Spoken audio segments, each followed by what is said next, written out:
आज तक आपने कभी इंदिरा गांधी के जीवन काल में झांकने की कोशिश की है? आपने यदि ऐसा किया होता तो आप गांधी परिवार का पूरा सच जान चुके होते। लेकिन देश के बड़े उम्मीदों के साथ एक महिला को प्रधानमंत्री चुना था, लेकिन वो शायद इस पद के लायक ही नहीं थी। जिस तरह से इंदिरा गांधी ने देश को आपातकाल दिया और कई दंगों में अपनी चुनावी रोटियां बनाई थी, शायद उसे आप नहीं जानते। आज हम आपको इंदिरा गांधी के मेमुना बेगम बनने तक के सफ़र पर ले जाएंगे और साथ ही साथ ये बताएंगे कि कैसे रविंद्रनाथ टैगोर ने इंदिरा को उनके खराब आचरण के चलते अपने विश्वविद्यालय से निकाल दिया था। इंदिरा गांधी बड़ी उम्मीदों के साथ ऑक्सफोर्ड विश्वविद्यालय भेजा गया था उनको, ताकि वो ऑक्सफोर्ड के बाद भारत देश का भला कर सकें। लेकिन देखिए कि जल्दी ही इंदिरा गांधी को वहाँ से खराब प्रदर्शन के कारण निकाल दिया गया था। तब नेहरू जी ने इनको शांति निकेतन विश्वविद्यालय में भर्ती कराया।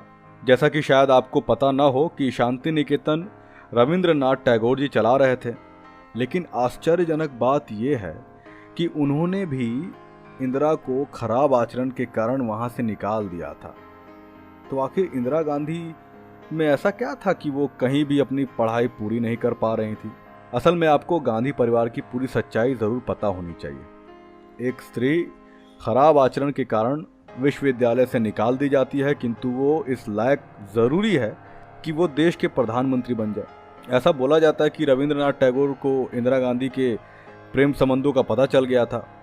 कैथरीन फ्रैंक की पुस्तक the life of Indira Nehru Gandhi, इस किताब में इंदिरा गांधी के अन्य प्रेम संबंधों से कुछ पर प्रकाश डाला गया है।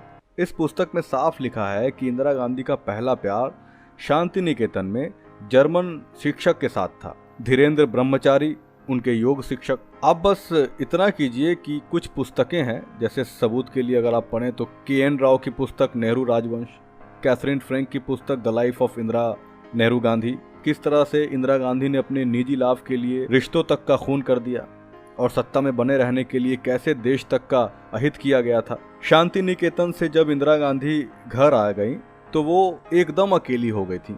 उस समय इनकी मां की मौत हो गई थी। उस वक्त तक कहते हैं कि इनके इस अकेलेपन का फायदा फिरोज खान नामक एक व्यापारी ने उठाया। ये व्यक्ति शराब का व्यापारी था।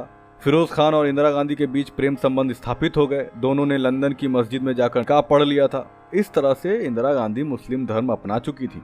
इंदिरा ने अपना नाम मेमुना बेगम रखा था, लेकिन तभी जवाहरलाल नेहरू अपने प्रधानमंत्री पद का डर सताने लगा उनको, और वो एक मुस्लिम युवक को उसका धर्म परिवर्तन कराने के लिए राजी कर रहे थे।